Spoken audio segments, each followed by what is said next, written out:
Ding.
Okay.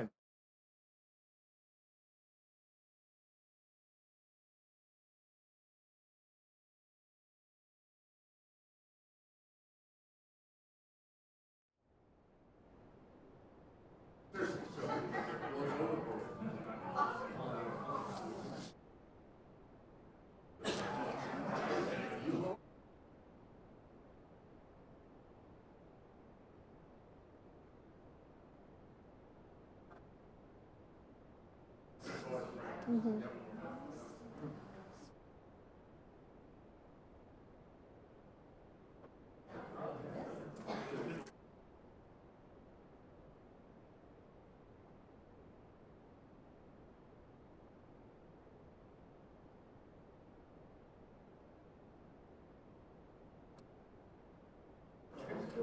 Okay, everybody, I think we're going to get started, everybody, in a minute here. I know I want to be sensitive to everybody's time.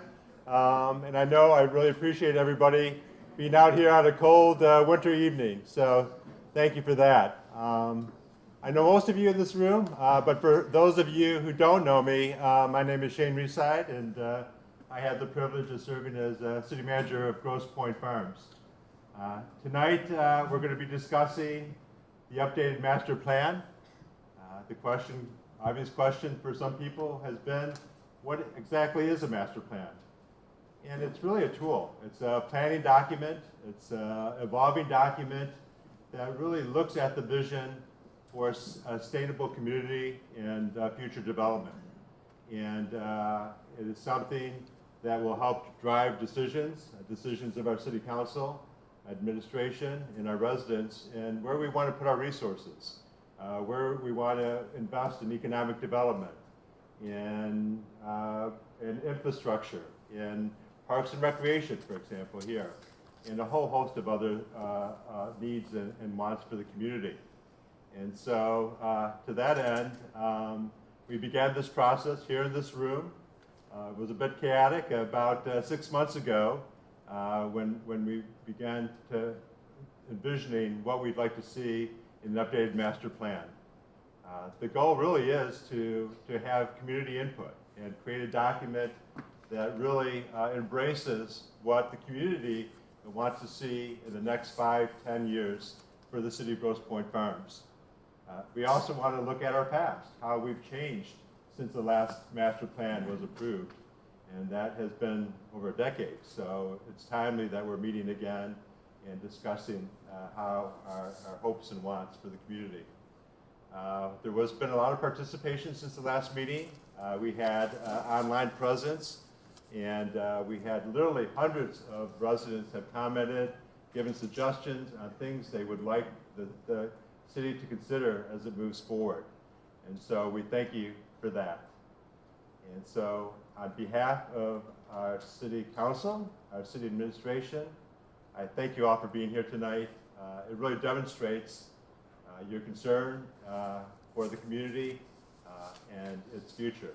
So thank you for that. And with that, I'm going to turn it over to Jane Dixon from our planning consulting firm of McKinnon & Associates. And Jane has really headed up this effort, and she's got a lot to share tonight of what's transpired. So we look forward to that, and we look forward to your continued, your continued input and response to this evolving process.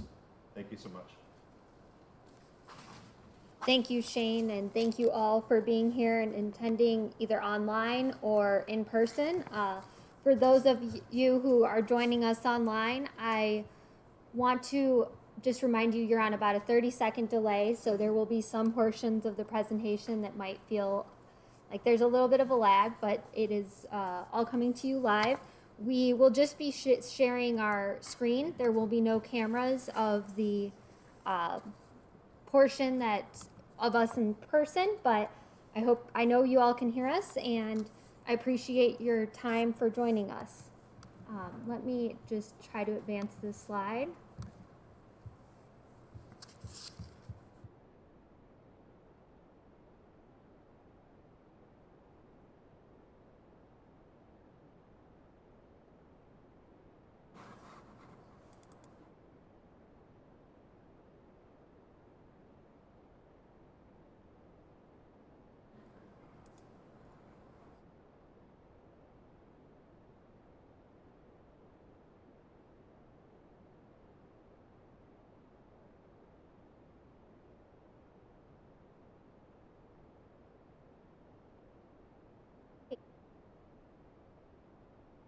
joined us for a workshop last June, as Shane mentioned.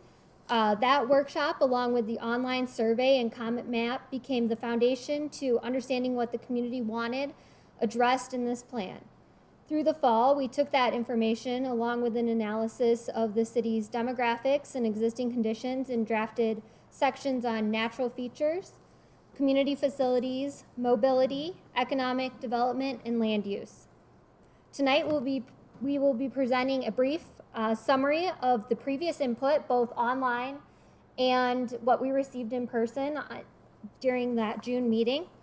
And we will also be talking about this analysis that we've performed. So the purpose of tonight's meeting is to share with the community a slice of our work so far, so hopefully everyone gains a greater understanding of the process and what master planning looks like. We will also be asking you to validate some of our draft goals and objectives that were drawn out of all that feedback we received over the summer, as well as talk about some potential development changes or kind of envisioning different parts of the commercial areas of the city. This will enable us to move forward with drafting the rest of the plan with confidence that we are truly listening to what residents want. Obviously, this work is never perfect and compromise is necessary, but I appreciate being able to be in this room with you and getting feedback online to really understand better what Grosse Pointe Farms wants for the next 20 plus years.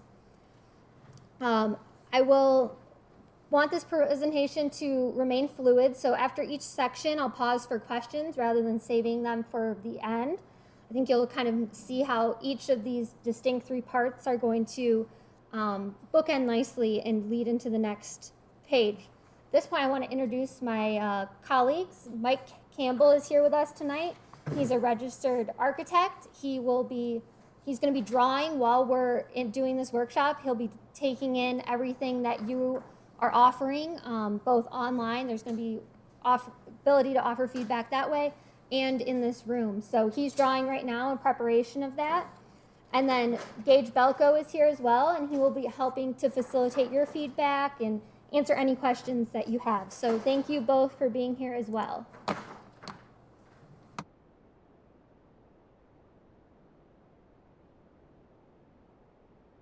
So I know we briefly touched on it, Shane, thank you for that description. And I think a lot of you have been introduced at least to the idea of a master plan as part of this process or perhaps elsewhere. But for those of you who are unfamiliar, let's just quickly explain what the master plan is going to do. The master plan is a document that provides the rationale for land use decisions in the community. It will envision what steps should be taken over the next 20 plus years to achieve a future that has been thoughtfully and strategically laid out. There is an important distinction between a master plan and a zoning code. So while the master plan will offer recommendations for the zoning code in the zoning plan, it does not become your code of ordinance. It does not become law. It's a policy document and will offer you guidance moving forward. So this is kind of your vision statement. This is your yearbook, some will say, of kind of where you are now and then where you want to be going in the future.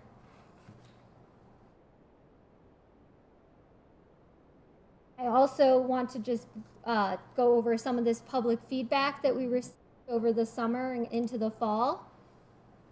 So we kicked off with a public workshop that was very well attended. I was very proud to see as many community members as we had show up for that. About 70 plus community members came, and we were able to discuss preferences on the Hill, commercial and residential character, and then some of your big ideas as well as future land use.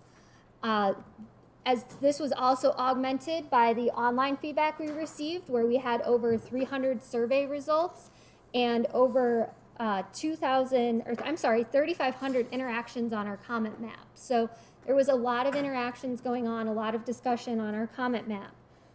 This, I'm sure many of you participated in, and like I said, these became foundational to the plan. So commercial viability was a key issue that was addressed in both the workshop and online. I know it was a key concern for many. and came in actually as the top. The economic sustainability was a top concern item for most in the survey. And so overwhelmingly, residents signaled a need for restaurants, retail, and entertainment on the Hill in Mack Avenue, as you can see. The specific types of retail and restaurants were clothing stores, men's, women's, and children's, furniture stores, coffee shops, breweries, and diverse dining options. Most preferred retailers and restaurants to be incorporated into some type of mixed-use building with resident office on the second floor. There was definitely, I heard a lot of residents talk about how office kind of became too predominant on the Hill, and they wanted to see more activity, more of a community, ability for the community to become involved. I heard a lot about community events, both online and in person, and I think we're going to discuss more of these kind of potentialities for the commercial areas later in this workshop, so keep these in mind as we move forward. And then many of the responses regarding what changes would most improve Grosse Pointe Farms echoed the feedback we heard at the workshop. This word cloud kind of highlights the biggest items in terms of what was in the survey. So in the dark blue and the larger words, we see, restaurants again, retail, parks, community, wanting to give those opportunities for you to become more close-knit for a more active and engaged civil life. Responses also indicated a desire for housing that people who live in the community now can age into, so something more accessible for them. Condominiums were something that was frequently brought up. And then there was also the need for more public gathering spaces, whether it be at Mack and Ross on the Hill or here in the park. So Pier Park, I know a lot of people talk about pickleball. It's a hot topic and it wants to be part of that. So I know that we're looking for more ways to engage. Most residents were in favor of having more community events like we mentioned, and other concerns addressed public safety, the need for both vehicular and pedestrian traffic improvements. Saw a lot of specific comments on that map about stop signs, crosswalks, and really appreciated the level of detail that everyone kind of engaged with on that. Then we also heard a lot about the neighborhood flooding, and I know that you are going through a sanitary storm sewer separation project potentially right now, but we also are going to continue to explore other options that will help ameliorate. I know nothing has happened yet. I'm just acknowledging that council's starting to explore those options. So there's a lot of things that can be done to strengthen the resilience of Grosse Pointe Farms. So this public feedback is just a slice of everything that we received. I don't want to spend too much time while we're in the room together, but it is available online if anyone wants to look at kind of the full results, and it will be included in the plan. And so I want to jump into the demographics and kind of the community profile here. Is there any questions before I do about any of the public engagement?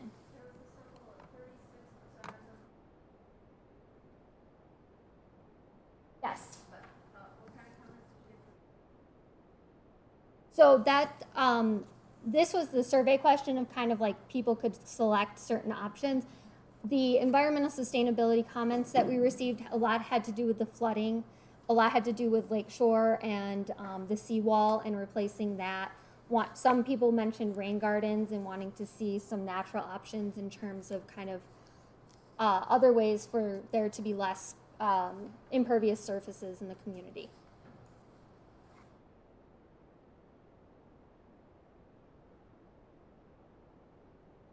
All right, thank you for that. So this demographic analysis kind of augments our understanding that you gave us about Grosse Pointe Farms. And a master plan is most effective when it is founded upon an understanding of where the community is heading, and existing population trends are a key metric in relaying whether the community is growing or declining. So this kind of lays the groundwork to be able to anticipate the future needs of the community and foresee what shifts in policy may be required in the coming years to properly accommodate the services, amenities, housing, and economic development that will keep this community successful. So I know that we're looking at a relatively big 7% increase from 2010 to 2020, and this is all within relation of, you know, a population around 10,000. So although 7% seems like, at least in our line of work, maybe a lot, it's, you know, everything's variable and there's always a little error. So the same goes when we see that drop to an 11% projected for 2030.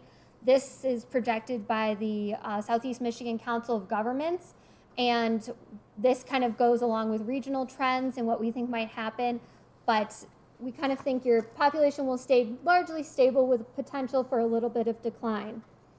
None of this is all set in stone, of course. And then, you know, the state and national trends also show that populations are growing older. And Grosse Pointe Farms, as it goes, is a little bit older than the neighboring communities in the state. It's about 10 years older than Wayne County and about 7 years older than the Michigan average. And then this, obviously, it's got a higher proportion of school-age children as well. So parents are living longer, people are having children later in life, and there's definitely a push-pull relationship with the various sectors that this requires. So I saw a lot of need for daycares in the community, and then again, that aging in place type of housing. But there's, you know, something interesting also to point out here is that the young adult and kind of that young professional age group is your lowest cohort. Now, you're also highly educated. So a lot of people go off to go to college, they go kind of become more urbanized as the trends have been, as populations have been trending over the last 10 years, and then they might come back to settle down. But I still heard at the online engagement and at the workshop that people said, well, I'm a young professional, I'd like more things to do in the evening, and want to know, you know, what can the community what kind of businesses can they bring in to kind of talk to that young professional type group more so. Just something to keep in mind as we continue with our economic development conversation as well. And then going into that, the education and occupations, as we discussed, the high levels of education, the 77% have a bachelor degree or higher of the population that is 25 or older. So that is very high. 25% in Wayne County have a bachelor degree or higher, and 29% in Michigan. So obviously you're exceeding, you're a successful community that values education, and this translates to higher median incomes, which again is consistent with everything that I think we enjoy in Grosse Pointe Farms, and also corresponds to kind of this type of employment by occupation. So we see a high level of financial services. These are the top 5 occupations of Grosse Pointe Farms residents. Education services, healthcare services are both growing occupations throughout the country. But I want to, think a little more critically about this as well. A lot of these have the ability to continue to work from home. I know a lot of us worked from home during COVID, and some of us are still working from home part-time or potentially working from home full-time. Financial services, potentially, professional services and administration. And what that means for not only the space in your homes that you might require, but what kind of, commercial activity are people who are staying in the community all day looking for. So something to consider as we think about what the community needs as these kind of larger trends take place. And then just quickly want to touch on kind of the housing. I know, it's largely single-family residential, and you have a high median household value, and your household size is about the same as the region at 2.5 people per house, and there's about 4,000 housing units. This is about 88% of the occupied housing is owned by homeowners, and as we know, it's difficult real estate market to have rent be sustainable. So it's something that we definitely think about as we're planning. We know you're a majority single family household community, and that residential character is deeply important to the residents here, and that's something we will, continue to plan for and keep in place. All right, I think there were some questions in the chat just from glancing down, so I am going to pause here and also ask for questions from the room before we move to the next section.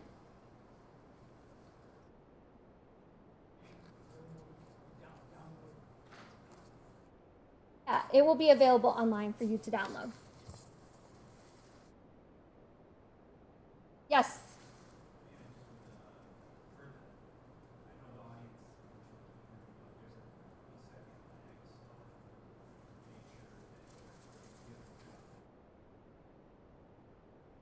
Absolutely. And yeah, I'm going to give everyone online just another second to be able to ask any questions. Yes.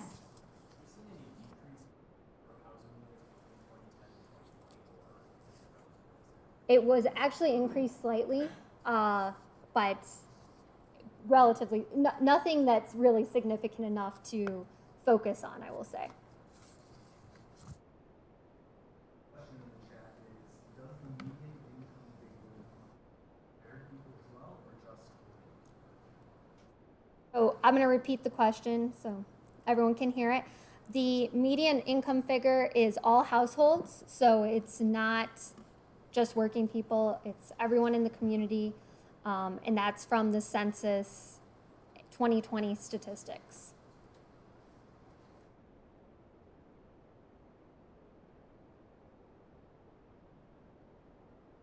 For bike lanes, especially along Lake Shore? I know that's a controversial topic, and bike lanes along Lakeshore is something we're exploring. But I know we've heard a lot of sentiment for and a lot of sentiment that's against, and it's something that's, as the plan develops further, we'll continue to kind of figure out the right balance for the community. So I know that's a sensitive topic, and our staff is very aware of that.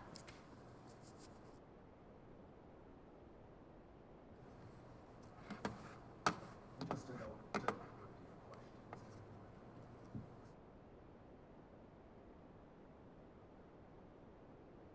I don't see any other questions in the room. I think we probably are okay in the chat, it looks like. So I'm going to move on to our next portion, which will be interactive and will require you to, oh, I'm sorry. I got ahead of myself. I'm so excited to hear from you guys, but I'm going to run through some existing conditions pretty quickly here.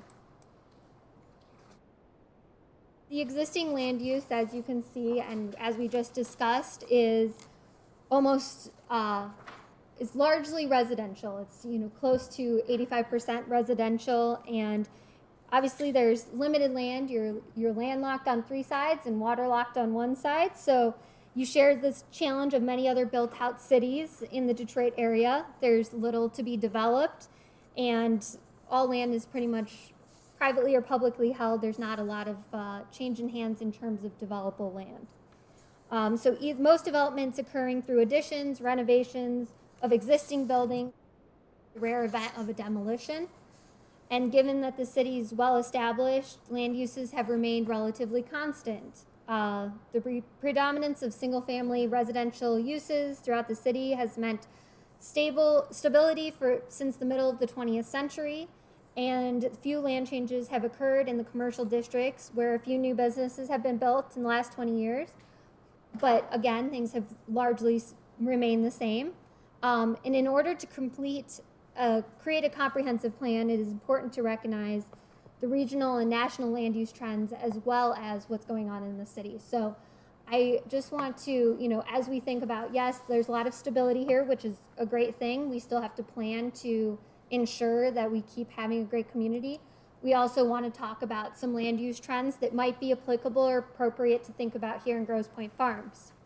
So accessory dwelling units, for those of you who may not be familiar with what an ADU is, as we call them, provide housing in addition to the primary single-family structure. These could be in a garage or a part of the existing house, but they create a separate entrance. They're a separate unit, and sometimes they're called mother-in-law suites if they are completely separated. But they are something that we're seeing more throughout the country.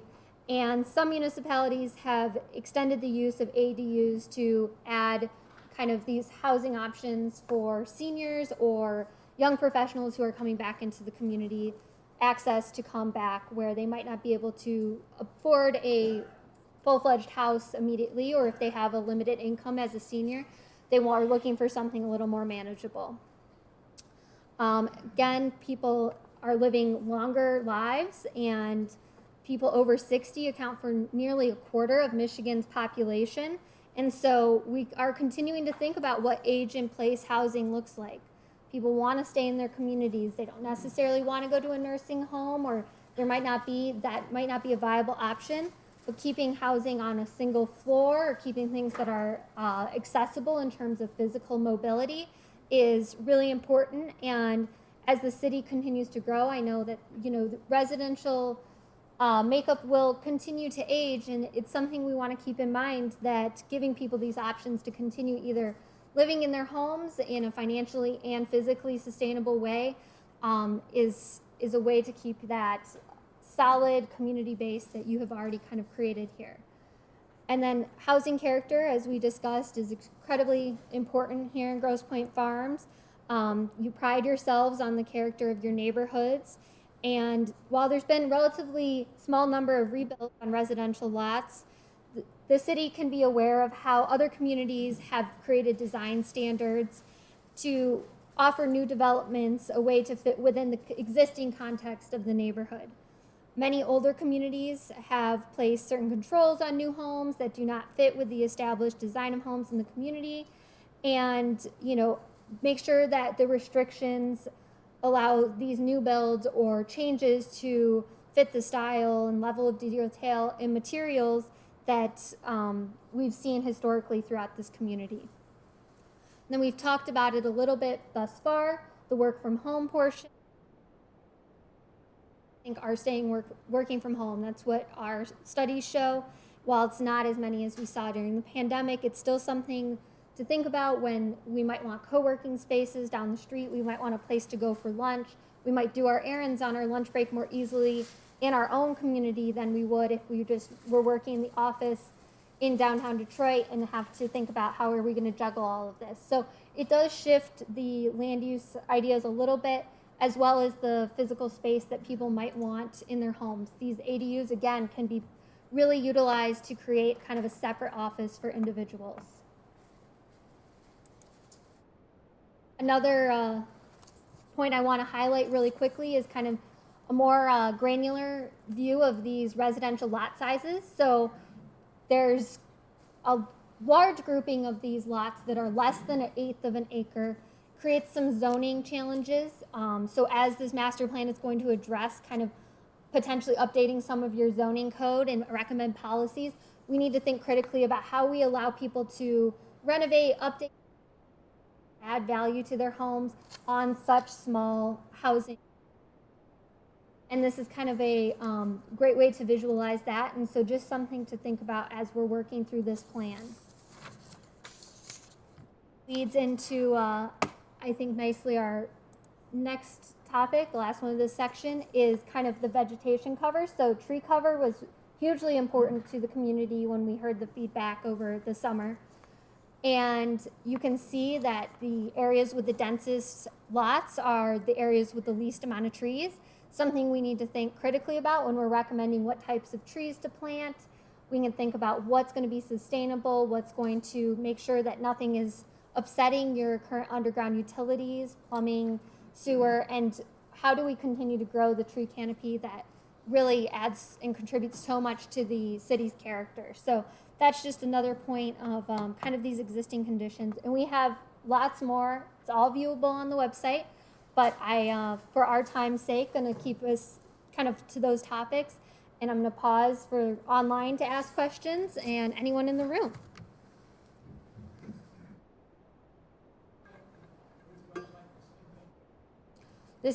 It's gpfmasterplan2022.com. So we had a question about what the website that you can find this on. It's called GPF Masterplan 2022.com. And then I see a question in the back of the room.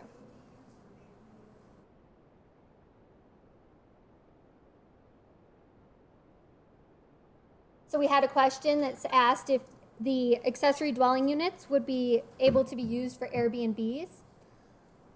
That is going to be up to the community. So that would be a zoning change. I would imagine from what I've heard, the preference would be to allow, if you're going to allow accessory dwelling units, that you would not allow the short-term rentals. Now, I'm not going to be the one making that decision, ultimately updating your code, but that's from the sentiment thus far in the feedback. I don't see there being a lot of support for short-term rentals. That doesn't mean that one goes with the other. You can have them separately. So that doesn't, just by allowing accessory dwelling units, you're not allowing short-term rentals.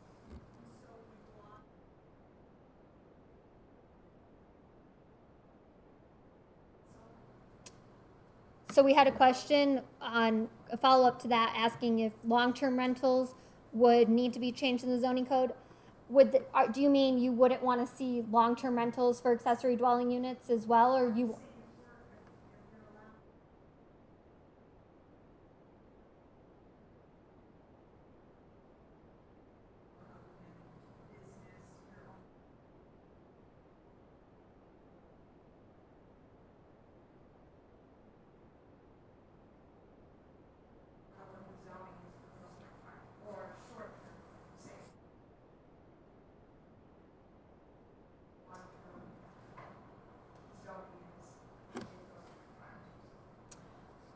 So right now, my understanding is there's accessory dwelling units that exist historically in the community, and those are kind of existing because they've always been here. But there's no zoning that specifically speaks to allowing accessory dwelling units. So this would be an update potentially that the master plan would be recommending. And from there, that's where you would decide if there are communities who limit, they say you can build an accessory dwelling unit, but you can't rent it out, or they can put limits on that. Now, usually there is a differentiation just in terms of short-term rentals now, especially that we've seen Airbnbs and long-term rentals in the code, and that's where you can kind of create that delineation. But again, this would just be a recommendation potentially to updating the zoning code. It wouldn't go into law until City Council decided to take action. Question online, is there a plan for eliminating pesticides on public roads? Or is it public recreation? So the question was, is there part of a plan that's going to address eliminating pesticide use? I did see a number of comments regarding kind of natural native plants and encouraging rain gardens that use native Michigan plants. The master plan could speak to this, but generally this type of policy document doesn't, again, get into that type of code change. I've seen, again, in other communities, kind of a grassroots effort to eliminate pesticide use, and that would be something that the City Council would explore if it was to become actual law.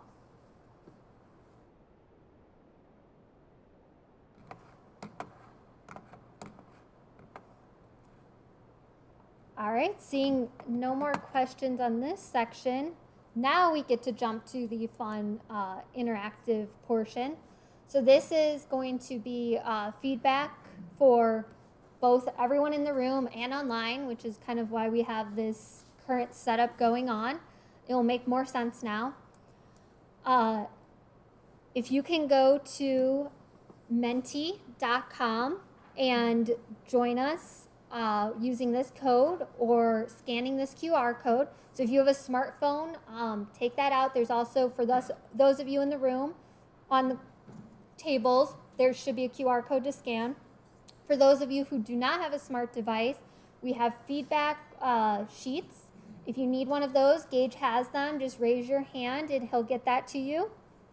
And then we're going to kind of go through these draft goal statements, and it'll be very self-explanatory. We're going to walk through it together, so don't feel intimidated.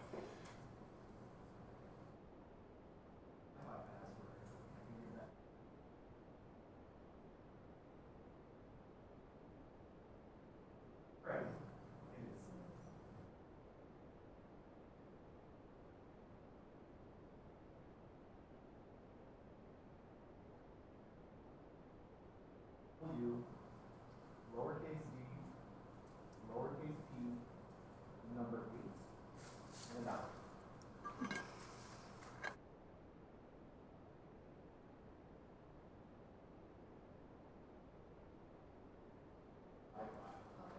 GPP Wi-Fi.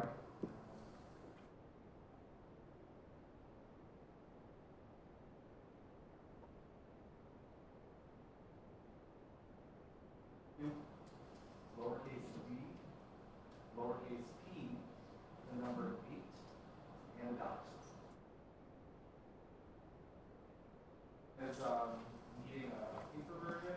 The online's great. We're going to be able to interact with everyone. But the new paper version, let me know.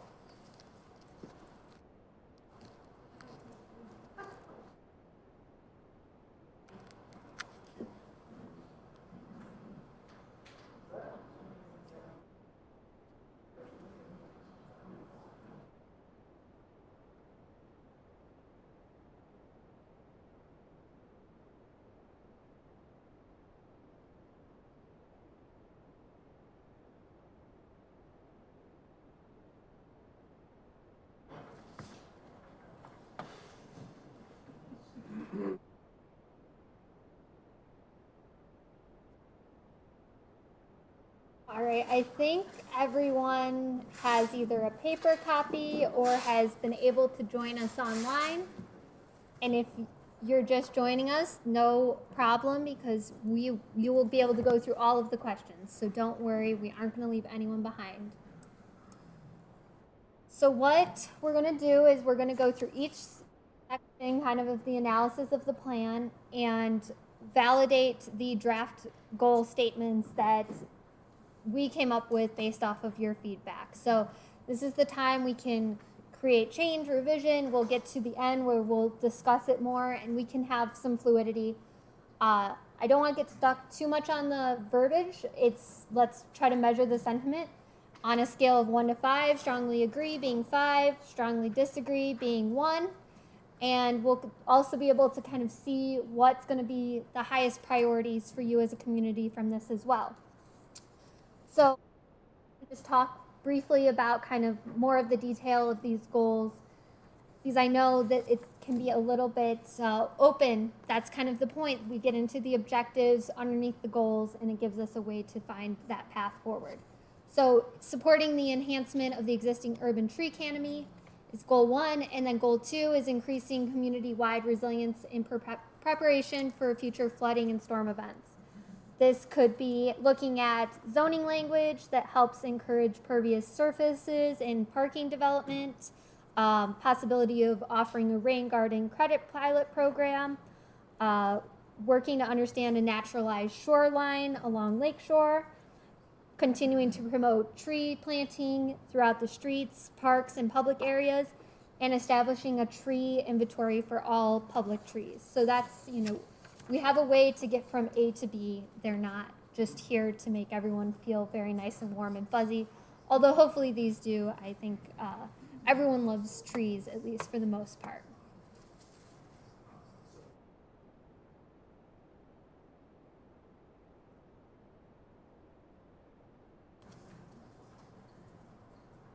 I think we have most everyone who's been able to respond online. So I am going to keep us moving forward.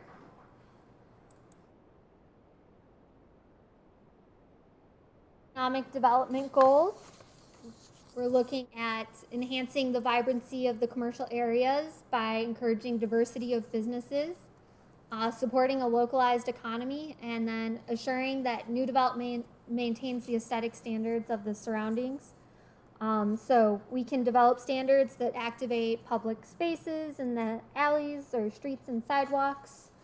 We can recommend hosting events on the hill that further activate Kercheval, potentially, street fairs, things of that nature. We can assess the feasibility of conducting a market study potentially to understand commercial opportunities and identify areas for business recruitment, and can develop and formulate a comprehensive economic strategy. So that's kind of all to point one here, goal one. Supporting the growth of home-based businesses can help support a localized economy.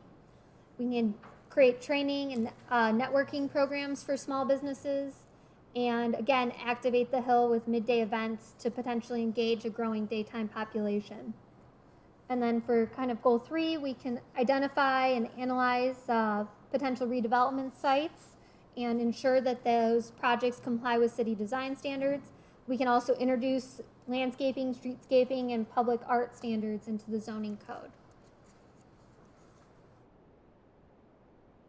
I think we are seeing a lot of the feedback online.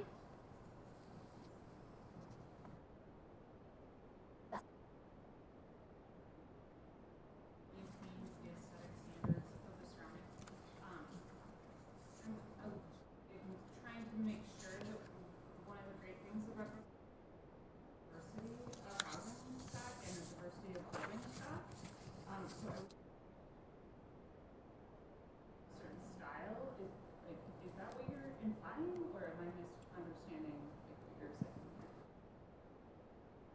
here? We had a question in the room asking for clarity regarding the development of design standards and kind of continuing the design in the surrounding area, with an interest in keeping the diversity in building structures and building design in the community.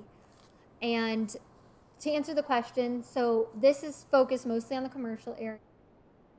Be creating standards that would still allow flexibility and still allow a variety of design, but maintains a certain level of you have to meet these requirements so that you don't necessarily have a standardized looking, I'm going to just say like a chain pharmacy or something like that come in, and for whatever reason they're going to demolish where the Rite Aid is now, and Rite Aid wants to put in something completely different, and it's going to look exactly like it would in any community, on any strip of land anywhere else.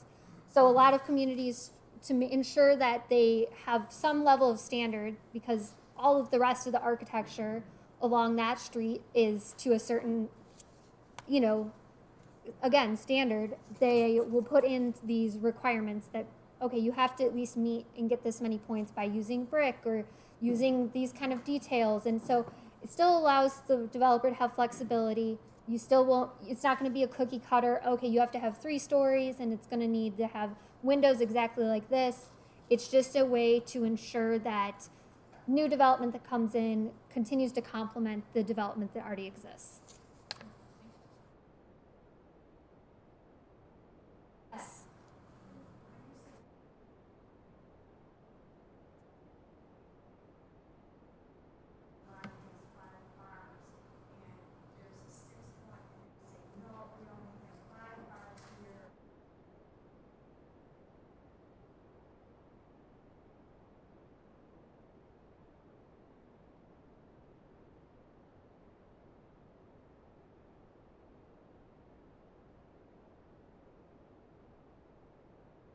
Question.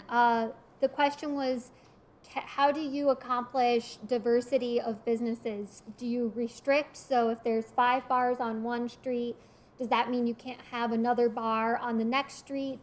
And to answer that, your zoning code does have restrictions on it as well. And one of those restrictions is limiting kind of the amount or types of businesses. So if you meet all of the requirements in your zoning code and you're the 6th bar that wants to come in, but you meet everything else, by law that the city has to allow you to develop. So if bars are allowed, if restaurants are allowed, if retail is allowed, as long as that business meets all of the requirements that the city has laid out, the city, by Michigan law, is not allowed to say no. So in that way, it isn't restrictive because you so much. It can't say you can only have this many bars, or this particular parcel or building is going to be a restaurant and this one's going to be retail.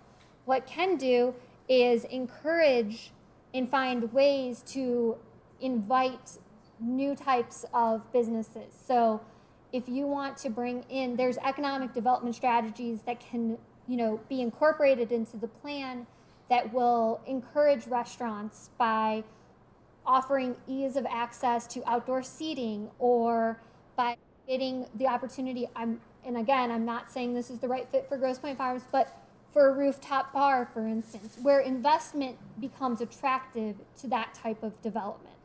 And so that's where we can look at those types of strategies. It becomes an encouragement rather than a sort of doctrine that would be followed.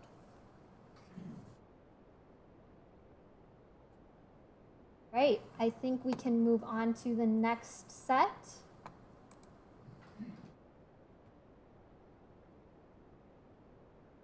Question about this earlier. So enhancing multimodal access throughout the city. So ways for pedestrians and bikes and other types of mobility. If you're into the scooter scene, I guess that would be another way. To get throughout the neighborhoods, to get to the hill or get to Pier Park. And then goal number 2 being to ensure safe and efficient transportation options. So again, the kind of focusing on the safety, as we heard a lot of people discuss that on the comment map. So you have a great sidewalk network, and we can continue to kind of analyze that and make sure that that stays in place, and if there's any ways that we can enhance it.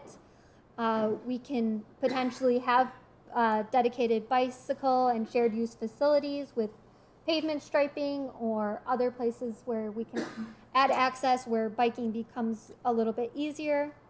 I know additional crosswalks were requested at McMillan and Maross, and crosswalk timing at Mac, along Mac and Lakeshore was also kind of a point that was brought up frequently. So we're listening to those detailed comments, as well as thinking about this at a big picture, just to give you an idea of how these goals come to place. And that's, where we then get this all channeled into these larger goals.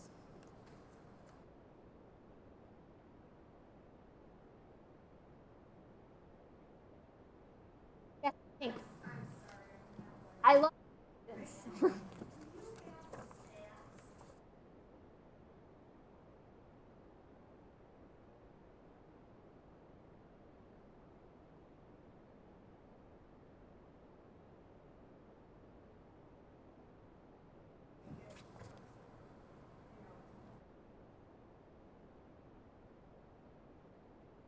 To repeat the question, it was, do we have the statistics on how many injuries there's been for people who have been biking or using scooters, etc.?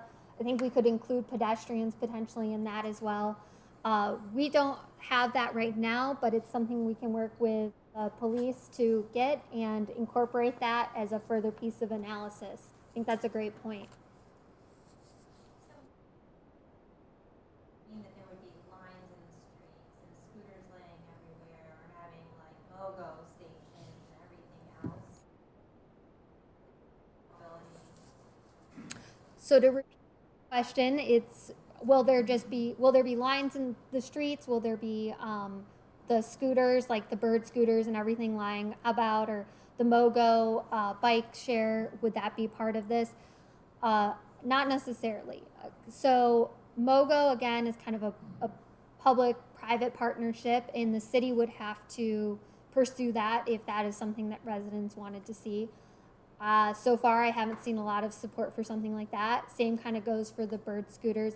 I I don't think that just from an economic perspective that bird scooters are going to be coming here, but if that became a concern, that there's things the city could do to also kind of negate that. So it doesn't necessarily have to mean those things, and it could mean potentially striping on just particular bike lanes on particular roads.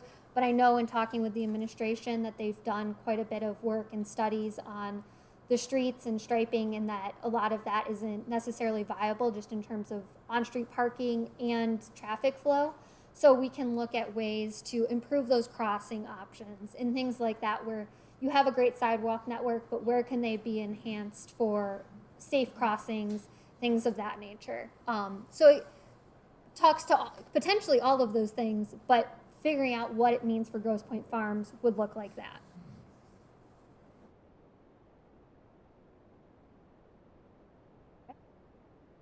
Was there any online comments? There was a suggestion of using the medians to support bike lanes. There seemed to be a little bit of support. All right, to the next section then. Community facilities. We're at one of the wonderful community facilities, obviously, and there's a lot of high quality facilities already. So we want to enhance those, and then we want to ensure that infrastructure remains supported. And I think that means both roads, water, sewer, storm and sanitary sewer, and thinking strategically about those items. And then that can also mean continuing to offer more programming at the parks. So I heard a lot about Pier Park in the winter. We aren't activating the space very much. What can we do potentially to bring more people out and engage the community that way? So those policy recommendations can be included in the plan, as well as looking at strategic capital improvement projects, which I know the council's already taken a very active role in, and engaging residents in that capital improvement planning. So again, this kind of can take a lot of different routes, but those are some of the ideas that we would start to think about as we continue to work through the plan. But, yes?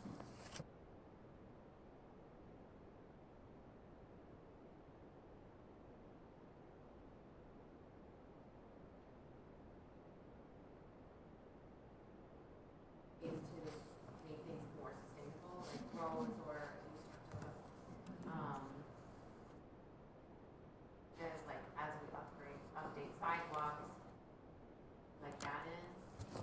Yes. So the question for those of you online was, are we thinking about ways to make infrastructure more sustainable? And I think this works really in conjunction with the natural features section. For instance, exploring, I know the seawall is kind of a hot topic, but what are some natural, sustainable options in terms of working with things that won't cause more erosion, what that looks like, parking lot, creating more pervious surfaces in parking lots, creating natural swales, as we call them, or like rain garden type on corners where you still have visibility, because we want it, these all have to work together. So we want to continue that safety for pedestrian and bike access. And then, you know, that all kind of fits all together as this larger puzzle piece.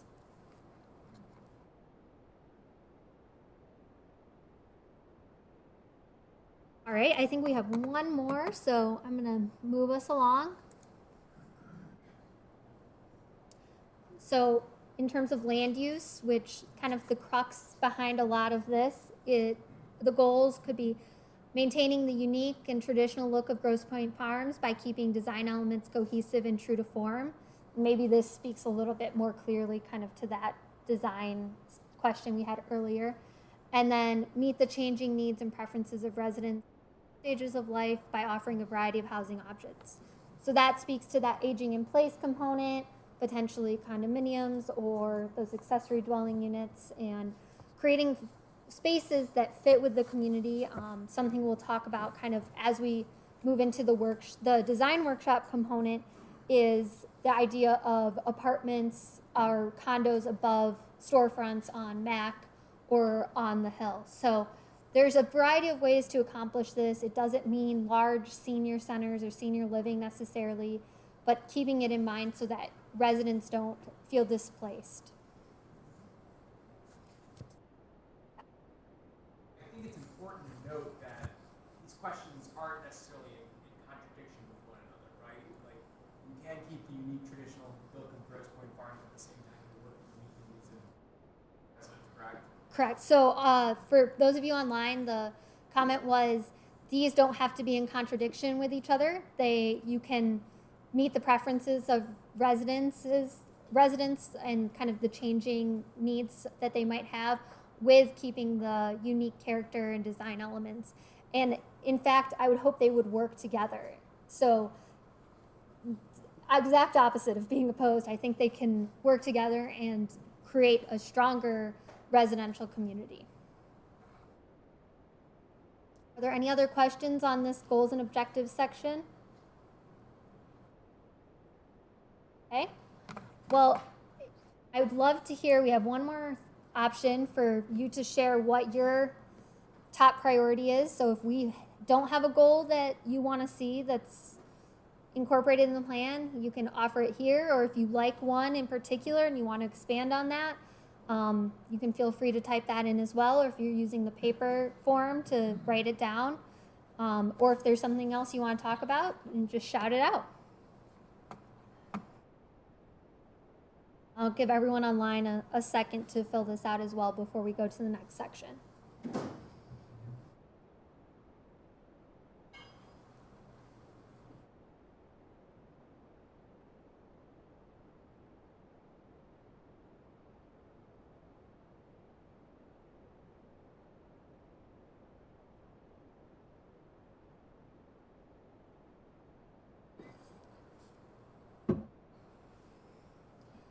I do see top class schools. I to just mention, because this is a comment we get a lot just in master planning.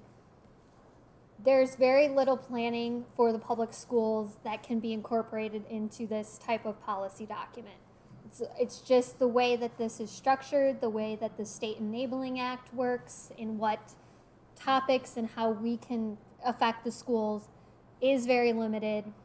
And so I saw a lot of comments about top class schools in the survey. I want everyone to know that yes, I hear it, but again, if you don't see it, it's not because we're not listening, it's because there are just limitations to our ability to address that.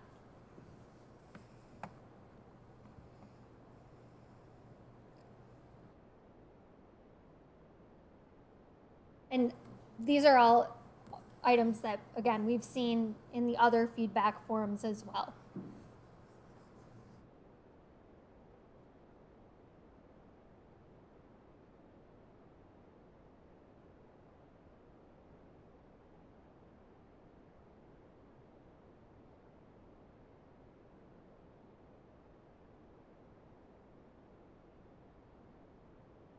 You're good? No, you're fine, Mike. Right. Well, I'm going to give everyone just a second while we might be collecting the last few comments. If anyone needs something to drink or something to eat, we're going to go into kind of the most interactive portion after we wrap this up. So I hope everyone found this kind of goal setting valuable. I know I did. It's extremely important that we know we're on the right track.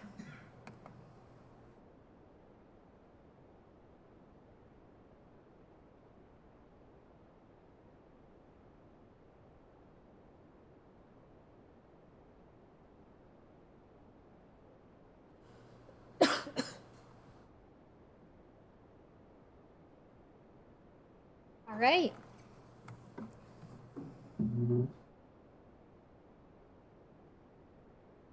This is the portion why Mike, our architect's been over here bent drawing, and we're going to get into some kind of real life visioning for potential on the Hill and Mack Avenue. And again, anything suggested tonight is here for idea building. It's not something that means we're going into the plan directly. It doesn't mean it's set in stone. So I know that big ideas can be exciting, and I just want to mention that while we're having this discussion. And so I want to start off with the hill because I think this is the, it's kind of a crown jewel in terms of the commercial areas in the city. And while I think aesthetically, I think we can all agree you have a great little downtown type Main Street here. I did pull out this image of the Rite Aid next to the little kind of alley that goes to the parking. So I think this is a great potential, again, there's nothing to say that this is up for sale. There's no active development happening, but just to think creatively here, this is a great potential site in terms of activation of this public space to the left and what we can see the hill become. When we worked on that workshop here in June, a lot of the things we talked about with residents were the idea of creating maybe 2 stories, potentially 3 stories. I know that's going to be something that we need to negotiate on the hill, and adding condos or apartments above these storefronts. And so as we think about that, Mike here has provided us this kind of mock-up model of what 3 stories would potentially look like. And I know Mike's going to want to comment on this a little bit. And then to the right is a picture of Nichols Arcade in Ann Arbor, which I'm sure many of you are familiar with. And while that has a very specific architecture and use types case, there's potential to create more of an activated space in that cut through between the parking and Kirchhoff. So these 3-story buildings, you kind of already have a 2.5-story building on the hill. You can see to the left here. And to the right, those are the more typical 1-story buildings. And so this is what that type of what we call massing, that height would look like, to give everyone an idea. And so we're here to discuss this. If this is something that the community is comfortable with, potentially entertaining. Again, this doesn't mean it's going to pop up tomorrow. I know there's a historic district study in place as well, which would ensure some different types of development as well. But without any of that being in place, I want to just kind of think conceptually here. And so let's think, and I would love if the people in this room would just talk. We'll have a discussion back and forth, but if you want to remain anonymous and put your ideas online, you can type it into the Mentee presentation as well. So what are the things you like best about the hill? What are things that we absolutely need to keep and have for any type of new development? If it's, what are the architectural styles? What are the physical features that you like the most? And in that, does it mean it's going to stay 2 stories? Or do you like that it's single story? Do you like the idea of potentially going to 3 stories? And like I said, if this can become a discussion, I know Gage is here to help moderate as well. Yeah. Yes.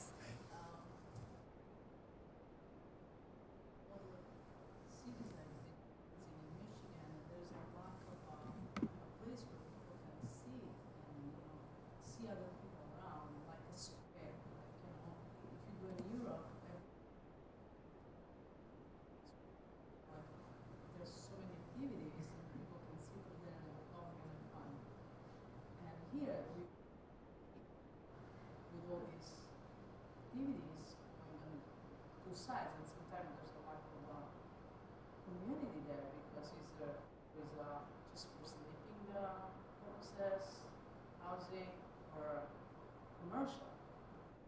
There are continuously cars crossing, so it creates an environment that is not for humans to be sitting over there and enjoy. And at the same time, I saw that sometimes there's this idea to bring in the tunnel. You were showing them those pictures, which usually became kind of empty and lonely because there's not so much voting.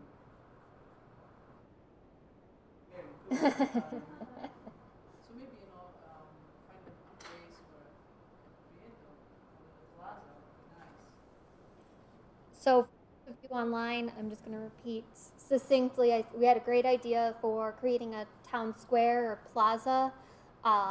Some area where there's kind of a lot of different variety of commercial and different uses that enter into kind of a open square where you can sit and chat and have a cup of coffee, and potentially thinking about the tunnel or, you know, that space, the alleyway, as being something that needs to be sensitive because it can become kind of, there's not a lot of activity or feel maybe a little less safe. And I think the example we were pointing to in Ann Arbor works because there are businesses opening into that area, and you know, you need to make sure that that's activated. And then I know we have another comment. I just had a comment. I know we're closed up right now, but they've already created that open space with tables and chairs. They've had music performances there. Rehearsed one night a week. It's a pretty plaza. Mm-hmm. So I don't see it necessarily where the stores are. That's all. So the follow-up comment was talking about the plaza or the open space at the library that has music and tables and chairs, and how that might meet that need, and that maybe the Hill isn't the right place for this type of kind of urban design, town square type environment. And I think that's an important thing to think about as we continue, because we're going to talk about Mack Avenue as well. And I know that we have some exciting thoughts in terms of maybe other opportunities for town squares if the Hill is not the right environment for that because of how compact and already developed it is. So I definitely can acknowledge that. Any other comments about the Hill? Things you like? Things you definitely want to keep? I know we've got trees, brick sidewalks. Usually my screen scrolls, but I'm going to move on to things that we might not like so much. I know we already kind of heard some of it is, or even if you don't, even if they're not dislikes, things that you are hoping to see that maybe you don't have right now. The idea that you want more of an activated, you know, public space being potentially one of them. So if you don't like parking, I'm sure, or if there's someone in the room or whoever might have entered that in the online, is it the lack of parking? Is it that it's too tight? Is it hard to get to? Is it not close enough to the shopping? If we can just dive into that a little bit more.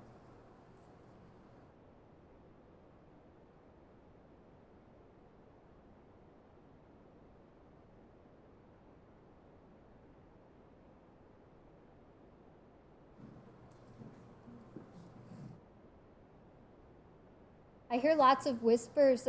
Is there anyone that wants to share? Someone online said eliminate heaters. Yes,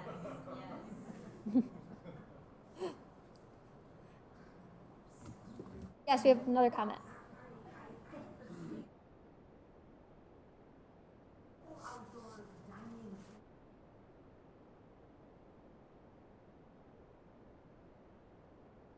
It's quaint.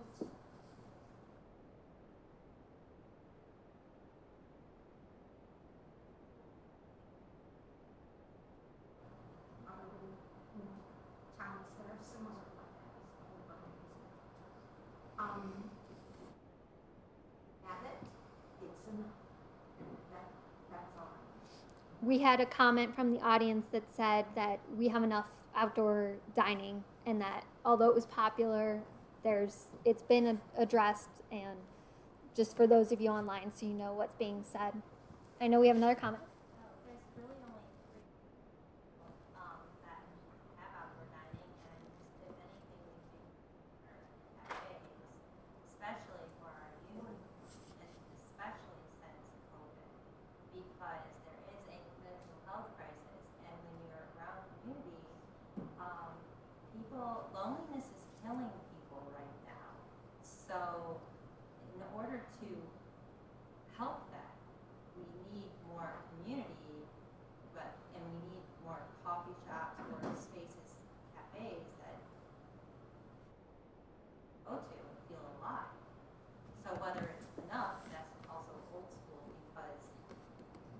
gone through a lot of changes, and there's a lot of things.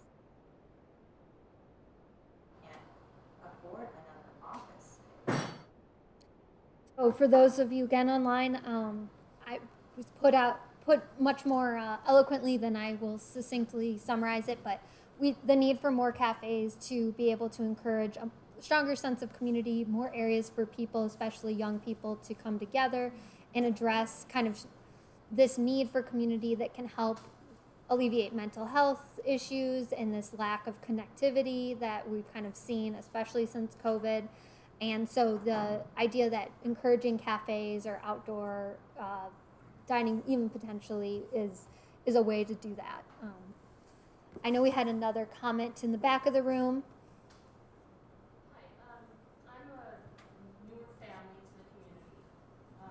We're a young family, and one thing I love about the Hill is that my husband and I can go to restaurants like Grosse but I other than a 13-year-old who like to act a little nutty in public, and we bypass the Hill every time because there's nowhere to take them. So we always go down to either the village or we'll go somewhere else that I don't have to tell them we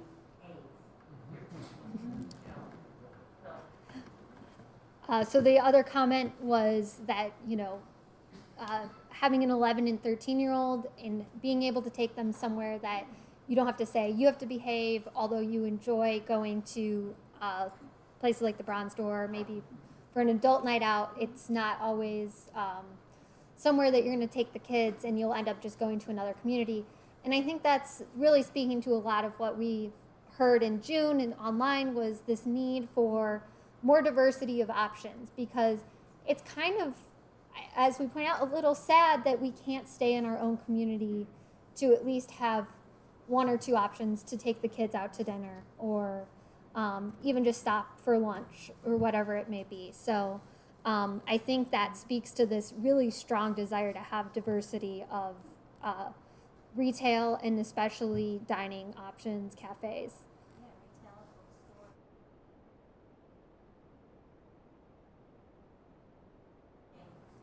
Community areas where there's creativity, and that's what will grow everybody. I just want to acknowledge some of the comments. No. People are agreeing with you. Also suggesting that these newer shops or coffee shops can still live here. Yes.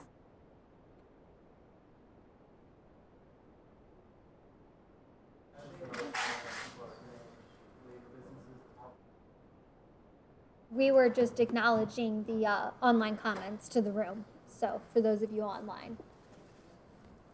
Yeah. Comment. To add to that, just one more point.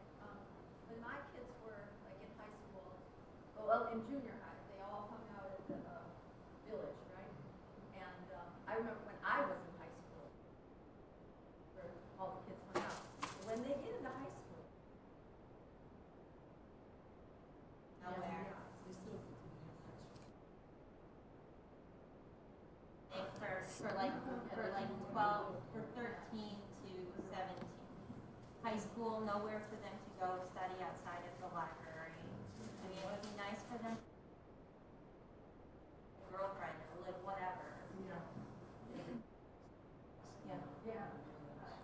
Yeah, I think that's a good point. They mentioned that there's nowhere for high school students to go. They can't meet up or just, go to study or meet with friends. So that's something that should be addressed. Yes? I really enjoy the outdoor dining, but we are bikers, and it's really difficult to bike in the Hill, especially flanked by an elementary school, a high school, and a library at the end. So I think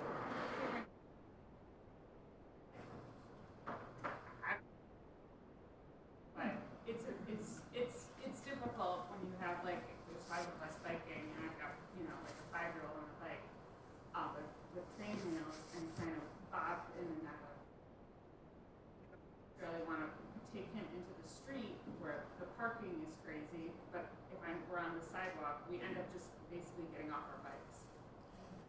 So For online, the comment was it's difficult to bike through the hill, especially with children. Can I ask you, you mentioned with the school, middle school and high school and the library, what makes it more difficult because of you're just saying you want to be able to bike from those areas? Is Yeah. that what it is? Okay. Yeah, those are a destination. Okay. Along the The- way, we might, I don't know, this is very. And, Gatorade or something, one, there's no, you have to go into that alley to park your bike. So there's very limited bike parking on the hill. And then, to just like, with the amount of pedestrians and then, you know, places to sit, which I want all those things too, but there's also not really room for bikes, so. You going on that side, or I don't know what Finding the answer is, finding a but balance. yeah, Yeah. figuring out the balance, because as of right now, like, especially when you are coming right around Brown's door, like, when you're in between light post and there's about like this much room, like a bike really, especially with training wheels, or if you're carrying a trailer, it doesn't fit on the sidewalk. So just, yeah, continuing to think about how bikes can be accessible as people travel to the schools and library. And it would help with the parking situation if more people were biking. Creating more bike parking would be helpful to that. Pardon me. Are there any thoughts about the 3 stories or incorporating more condos? I know parking is, I see parking. I asked, I'm glad I saw lack of parking and cumbersome parking in the rear, but are there strong feelings about potentially in the future, if it were to take place, allowing taller buildings or condos above the retail area? Most of the buildings. So, 3 people that own 3 different buildings really want to put apartments up there. so the question was, if the buildings are privately owned, how do you tell owners that they have to put apartments or living space above their commercial areas? And the answer is you don't tell them they have to. You simply allow it. So if someone wants to, and you can, it might make it more their investment more worthwhile potentially, as office spaces kind of slowly decline in terms of what people need. And so by opening it up and allowing that, or even potentially encouraging it, it's kind of a similar discussion as what we talked about in terms of, do you become restrictive or do you become more, open and allow for those types of things? And so, yes, I see another hand. I think it's a wonderful idea to have more diversity and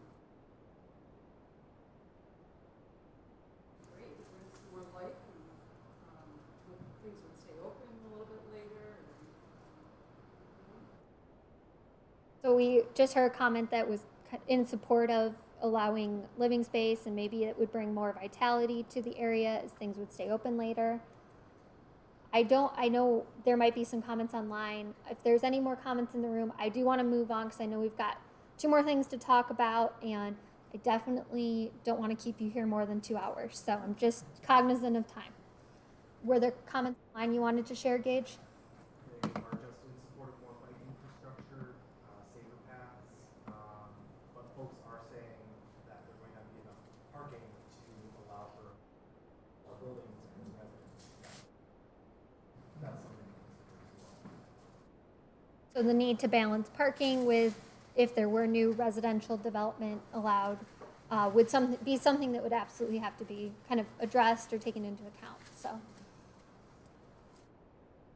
I will move us along to kind of Back Avenue. I think that we're going to have a similar conversation, and there's maybe more potential for redevelopment in the future along some of these commercial parcels. And so as we think about MAC, we can think about what it would mean to, again, this is food for thought, to have a 4-story or more 3-story buildings. I know one of the things that we didn't talk about earlier, but was mentioned quite a few times in the survey comments, was the need for a boutique hotel potentially, as there's not a lot of places for people who come to visit to stay, and homes are small enough that it's not comfortable always to have your guests in your home.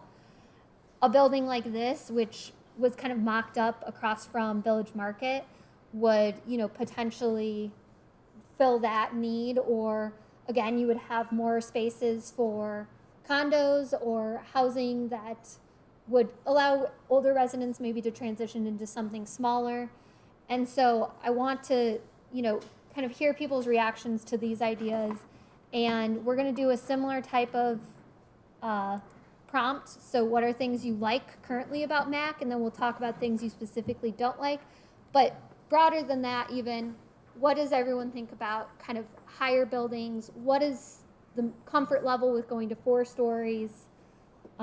Is there a lot of resistance to that? Are people excited by that idea? I saw some nods of the head when we showed that mock-up. Any concerns that looking down the neighborhood might not like that? So we had a comment in the room about concerns if we go higher, people will have kind of some privacy issues with people, higher level residents looking into the neighboring yards or houses, which understandable. There are some potential with some of the parking that's in the back along Mac, and there's probably sites that are better suited for that than others.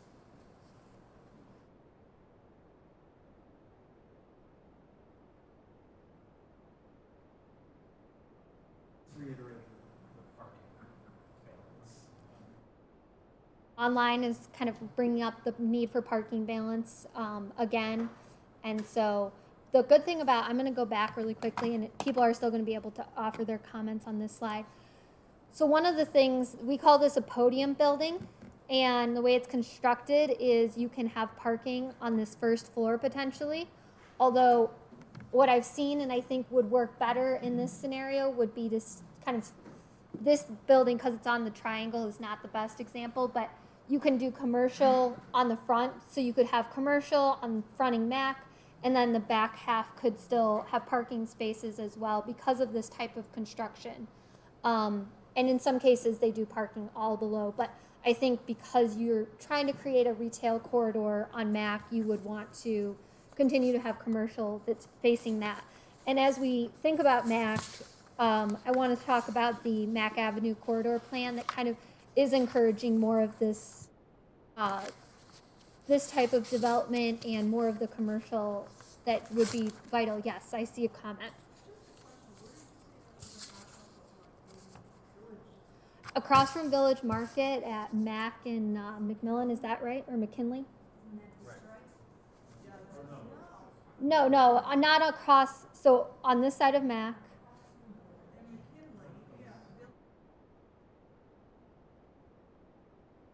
Are you talking about the parking lot? Yes. Right now, so that they're talking about where the parking lot. And this is, again, this is not, this is, I'm not sure everybody knows this is that parking lot. let's, I just, one that we're going to take away your parking. I just want to,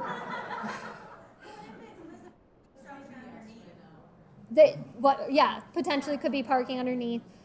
But I want to reiterate, this is more of an idea of what this would look like than this would be in that spot, right? I mean, it doesn't have to be in that spot. It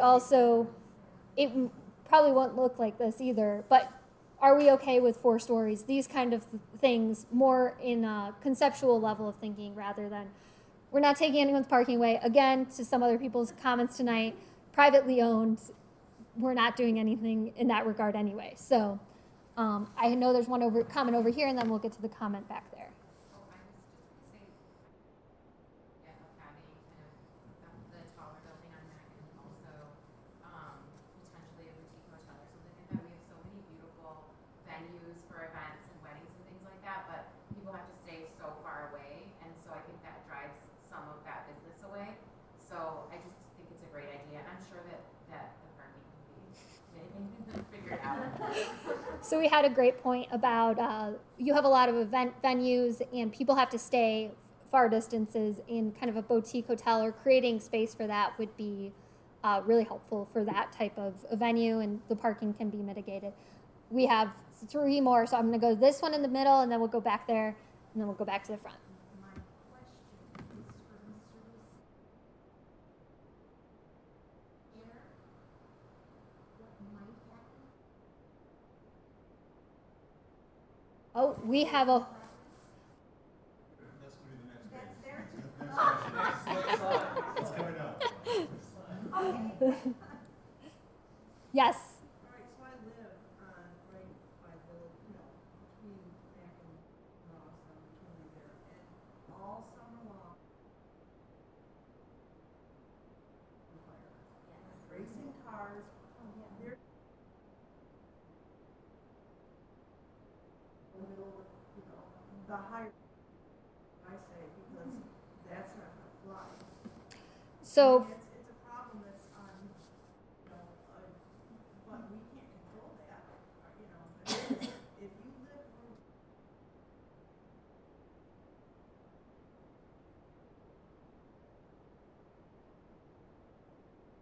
So for those of you online, the comment was about from a resident who lives close to Mac, and during the summer months hearing gunshots frequently and concerns about the viability of a boutique hotel on Mac. And as an urban planner, we have to envision what we want the future to look like. So if Grosse Pointe Farms becomes a leader, and again, the city's not going out and building the boutique hotel. If an investor comes in and decides the market is here and they're willing to take that market risk, if you want to update your zoning code to allow something like this to take place, you're opening the door for them to do so. Now, if they go in and say, it's not viable because of this reason and this reason and this reason, that's ultimately going to be a private market decision. That doesn't mean that the vision shouldn't be there to potentially allow it. Especially, I do think we are going to see a lot more reinvestment on the Detroit side as this Mack Avenue corridor plan continues. I mean, even in the last, I'm not saying things are solved, and I'm not, and we can't plan, obviously, like you said, for that, but there is an ability to at least kind of hopefully envision a future where this becomes viable, and that might change. I know we had another comment in the front. Yeah, I was just gonna say that,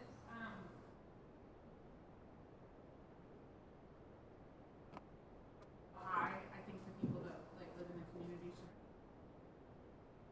have a little bit of a say on that, but, what might be interesting too would make it, I thought it was a really great use of cottage that we were able to bring American House in, and so you have senior housing that people are able to age there, so there could be the potential of a hotel that also was maybe more of a long-term stay. I know that there's a lot of people that want to live here in the summer months but go down to Florida in the winter. So if they had an option that they could be here for 3 months in something like this, that might be an option, and then it would free up these huge homes that they own and only are in for families to move into as a potential. So maybe there could be, maybe it's not just a hotel, but maybe more of an extended stay. So the comment was that the hotel could potentially be an extended stay where, individuals who might summer here or in winter in Florida or the South would have the ability to kind of find a place and free up some of these homes to bring new families into the community as well. I think that's a really great point, whether it's, there are senior apartments that aren't technically senior living, but they're senior communities that are 55 plus condos that appeal to a lot of individuals who are aging out of their larger homes. So that's another potential, especially if you see multiple of these kind of more mixed use type buildings on Mac. I did move us forward to the kind of dislike. I know we're probably gonna have a lot to say about that, but I'm gonna let that fill up. Because I do want to get to the Mac and Ross question. I know we had an audience member bring it up, and I am looking at the clock. And so if there are comments in the room that anyone wants to bring up, anything else about Mac Avenue in general, be happy to hear them before we move on. Are there any comments online I should ask as well? So folks are, there's a lot of talk about that previous four-story building, potentially including a smaller footprint in the grocery store, Target, Whole Foods, similar to Ann Arbor, using the Michigan Theater or the State Theater. And yeah, there's concerns about privacy with the four-story building. Folks are supportive of underground parking or potentially a well-designed parking structure to support the additional parking in the city. And that's something that, you know, you can start requiring parking to be built into buildings if things started to continue to progress and develop in this way. So, all right, I'm gonna move us along to Mac and Maras. And I know everyone's gonna have lots of thoughts and save the best for last. So we all know what this looks like. This is the site that Mike and I are most excited about, and really what he's been focusing on most of this evening is giving us some ideas and drawings for this. I left this pretty wide open. So what do you want to see on this corner? Because I've heard a lot of different survey comments from, you know, leave it as it is, to move public safety there, to creating an ice rink there. So here's another opportunity for, you know, let's hear what these ideas are. And then while this fills up and we can take comments from the room, I would really love to hear this. I'd love for this to be a dynamic discussion. We're also going to take some pictures of what Mike has worked on and get these up on the screen as well. So does anyone have any, someone asked the question, so I know that it's on the minds of some of us, of what do you want to see this continue to be green space, I see. I know in the past, fire and police has been brought up there.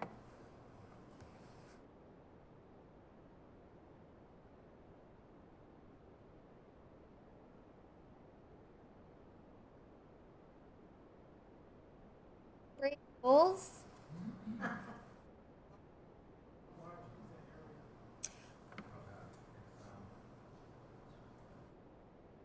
Uh,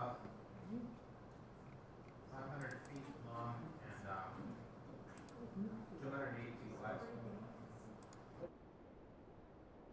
Green space, right? Green space and trees, but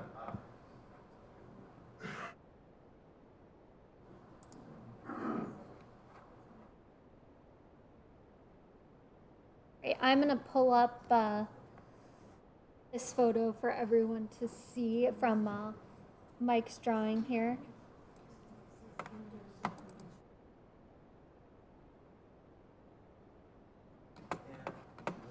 Let's see if I can rotate this. All right, I'm going to... So here's... I know with conceptual ideas that it's going to evoke reaction, which is good because I wasn't hearing a whole lot of reaction before at just the empty lot. So what Mike has done here, and maybe Mike, you want to speak to it a little bit because you know we've thought about this a little bit and discussed it. the idea here is to locate a public safety building here. It would it could be, if it was a nice building, it could hide the side of that Joanne Fabrics because that's just a blank wall right now. And then if you put, if you allow Hillcrest Street to come through in front of it, it would detach the square from the, you know, detach a green space from the Joanne Fabrics or from the public safety as it is now. And it would make it feel more public, you know, because if it's not attached to the police station, you know, it would feel like a public space. But it would also have the security of being located next to public safety. That's the idea there. So you get it. It would be adding a public open space to the city. One stakeholder already commented they'd like to see that sort of a town square. I preserve the Christmas trees there. I think this also, I just want to add really quickly before I know I see comments as well, that this is a gateway to the city, and I think it's a really important corner that can be enhanced to really make it feel like, okay, you're entering Grosse Pointe Farms. Right now, when you drive in, I know I'm entering Grosse Pointe Farms, but it's not, I think we can do more. And we already heard, I know that she left, but an idea for a town square. And this might be a way to kind of create more green space, but also, and I'm not going to speak to the viability to moving the public safety building or financially. Again, this is conceptual to get everyone's ideas in terms of potential development. And I know we have a comment. I was just gonna ask if it's in addition, like, is it a second public safety building, or would you move the public safety to that building? So I believe, the question was, would we move public safety, or is this a building for public safety? And again, I think this would be a better question for the administration, but my understanding in the past was the city administration, where everything is kind of operating out of right now, has some limitations in what it can serve for all of the departments. And so by locating public safety and, police and fire out of that building and instead putting it here, you would be moving them out. But I'm not going to say that's with any definitive. I think that's kind of the general idea that we were talking about here. And the technicalities would be something that would be further down the road. This is more of a design workshop. Oh yeah, there's a sculpture in the middle of it. Is that still, the soccer field still there? So the soccer fields, the question was if the soccer fields are still there. The soccer fields are still on the other side of that public drive, and then the ball diamonds and everything else have also remained, and that parking lot is there as well. We have another comment in the back. I just think it's a good idea to have police presence right there back in Ross's things that, we can't enhance going into, we drive up, we have to hit Ross exit to come into where I live, and it's a hot mess. Can't do anything there, we might as well do something here and keep it safe and.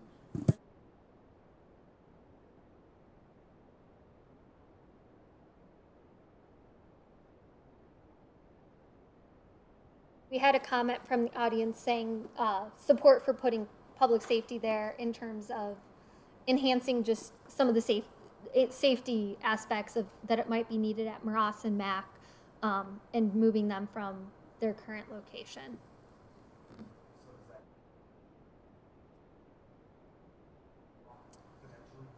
So the question was, does that mean expanding municipal services in the existing city hall? And I'm not putting anyone on the hot seat. I think that's something that would have to be strategically planned out. My guess would be, having worked in many city halls, you always need more room. And I've worked in back closets and AV rooms, so there's usually always a need. But again, I'm not going to be the one who answers that question. Would we prefer anything? Would anyone be open to an idea of potentially, instead of a police department, selling a portion of this where, for instance, the police would be, and setting up apartments or more commercial and creating more of that active plaza that people were talking about? I see a lot of shaking heads, but I'm just... I'm not sure that, I'm not a fan of Hillcrest going all the way through. I don't see why our pavement down. I would need to be green space. And as someone that used to live on Hillcrest, we already get a ton of cut through from Ross. People trying to avoid the light, so I feel like that's just going to increase the traffic coming down that residential. I mean, not that Ross is. Oh, it's not going to go through to the existing Hillcrest. It's only connects to the Detroit side. Okay. But one thing I didn't indicate on there is on-street parking. Okay. I like to think of like streets as like parking aisles. I gotcha. So it really would just be like an aisle with parallel parking spaces on either side. People want to access the park there. And also it would divorce it from the police station. Otherwise you feel like the police wants to play from the police station front yard.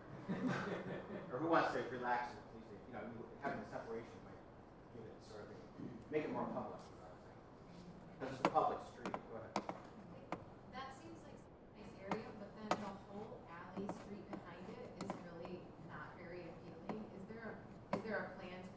Yeah, that's, develop all of that, I mean, all the way going all the way to Kirby. oh,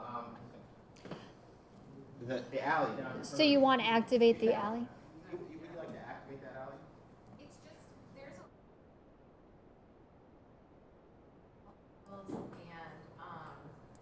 and if you're gonna have a park there and things like that, if it's meant to be a community space, it would be nice if that community space didn't have that alley right there. That's not very Right. nice. Well, it could become like a one earth, vertical one earth. Well, just when you use like pavers, brick pavers, and you allow both pedestrians and vehicles to share it, like a shared space between pedestrians and vehicles. Because you have to be able to get into the parking lots, I know, but Yeah. at least it just. I think there's also opportunity. One thing. So for those of you online, Mike just mentioned was there was some concerns about the alleyway and how do you kind of shift that type of use and what it is now, and creating it into a more pedestrian and vehicle friendly space. And one thing I heard from people at the workshop specifically was the fields are great, but we'd like to do more with it. Like it's we want to have that space and we want to have our kids have access to it, but how can we make, there's limited park area in the city, and how do we make more use out of it? And I think that example of kind of activating a pedestrian type street along with this town square that would then open up to the soccer fields and lead into the dog park would just create more of a dynamic use. I know we have a comment in the Detroit jersey, so.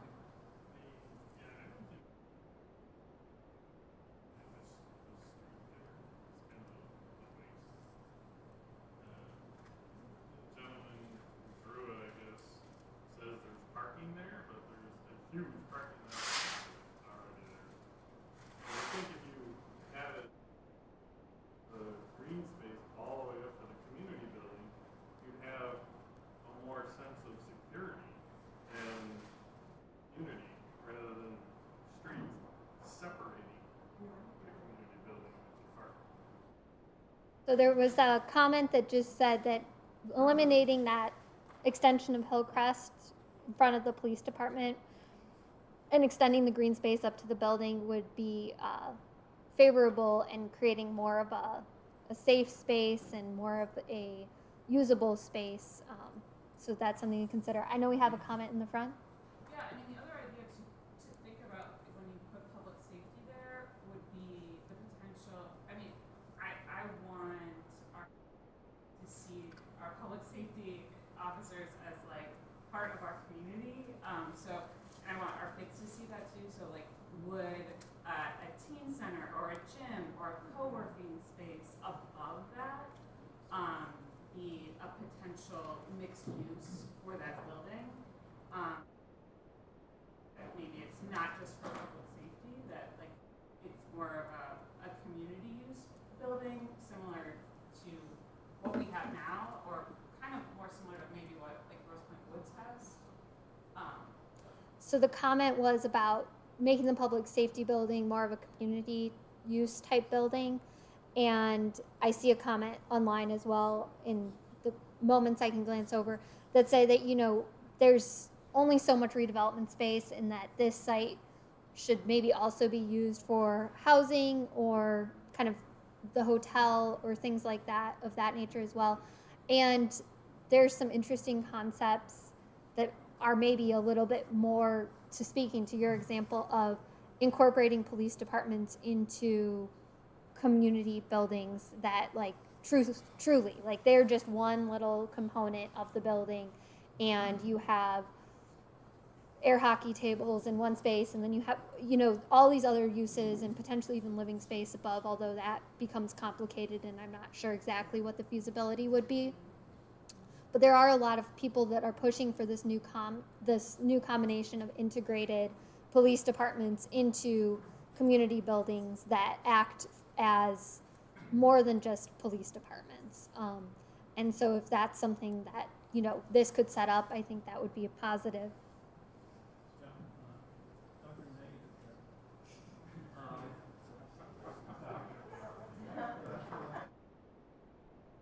Spend a lot of time at the dog park.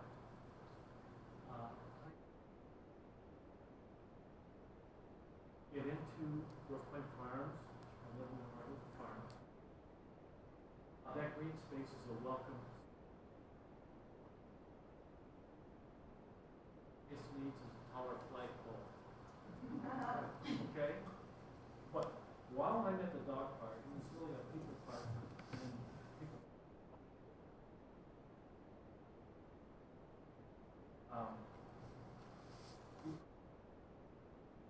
vehicles servicing St. John Hospital is a significant factor to the quality of that location. Never seen people out there enjoying the park. And probably it's a safety issue. Dollar for dollar. I told there, having that beautiful site for our community is probably the biggest asset that I want to see.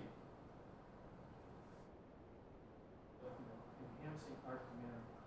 So for those of you online, the comment was that the green space right now is a welcoming site to the community, and putting a larger flagpole there would enhance it more so dollar for dollar than any other type of change, and that the emergency vehicles that service St. Joseph's Hospital on Ross are St. John's, thank you, are a major issue in kind of enjoying this space. I do want to, I definitely understand that, and I heard a lot of people say, wanting to maintain this as a green space. I do think that there's a little bit of, if you build it, they will come. So the green space right now is not really, I would say, set up in a way that invites people to use it. And so, it's always one of those chicken or the egg question, like, well, do people not use it because there's nothing there that invites them to use it, or do people not use it because of these other potential reasons? And that's always hard to get to the source of. And I think this also maintains, again, this is not something we're wedded to, but it does maintain that beautiful green space that would welcome community members and other visitors to the farms, and maybe even enhances it. But I think that's a point well taken, especially about the emergency vehicles.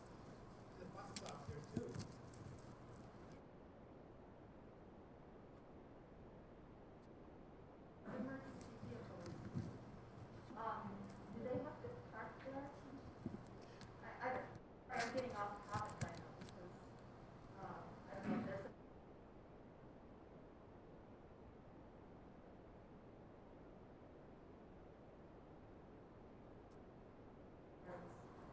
it's very disturbing.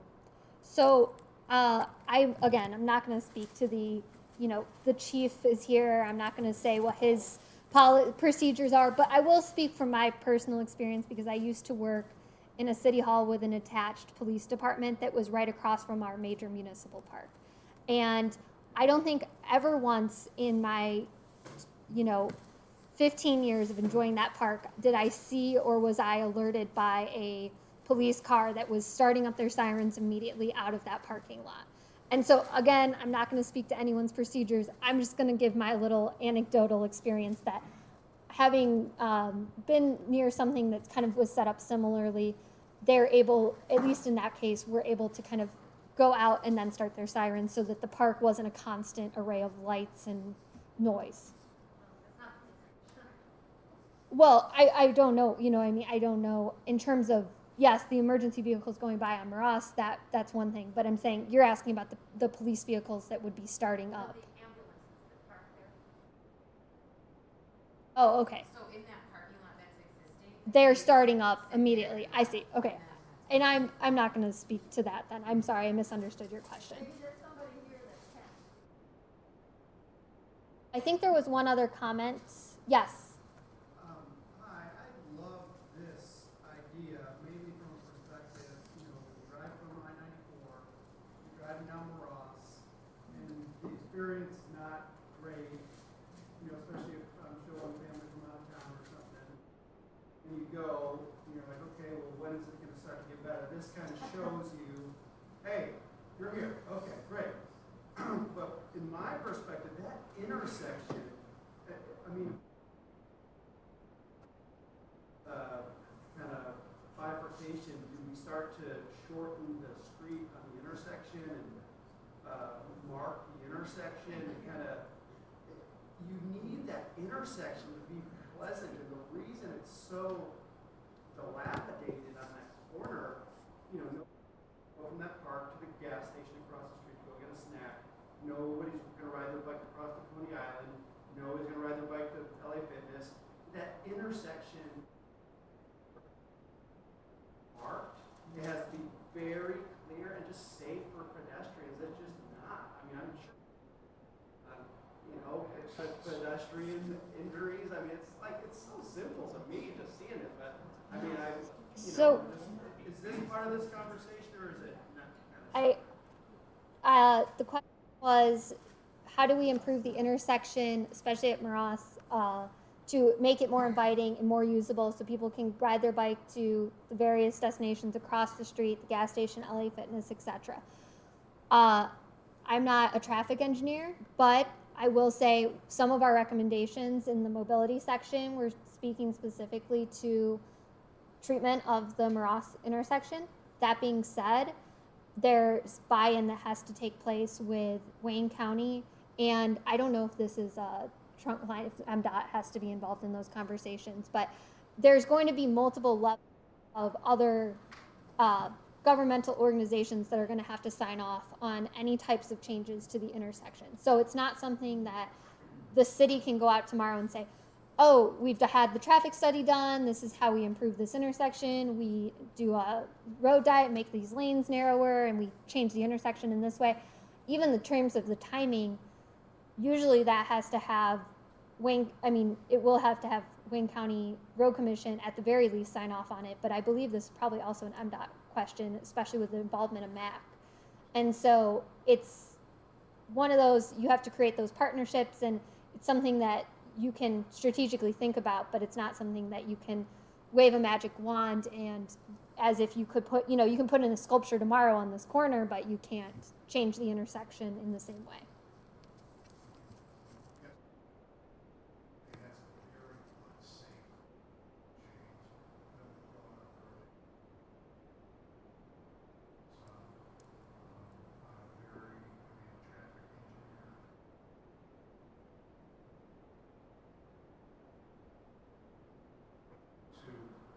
Grosse Pointe,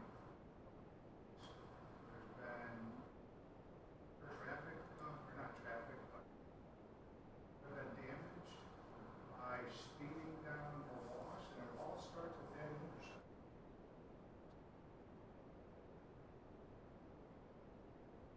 Lost, everything bad. Section of Ross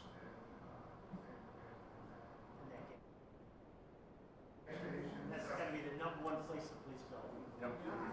So the last comment we heard was just about the emphasizing the concerns about safety, this being probably the least safe intersection in the city, and kind of Marosse being an issue with people speeding and running into lamp posts.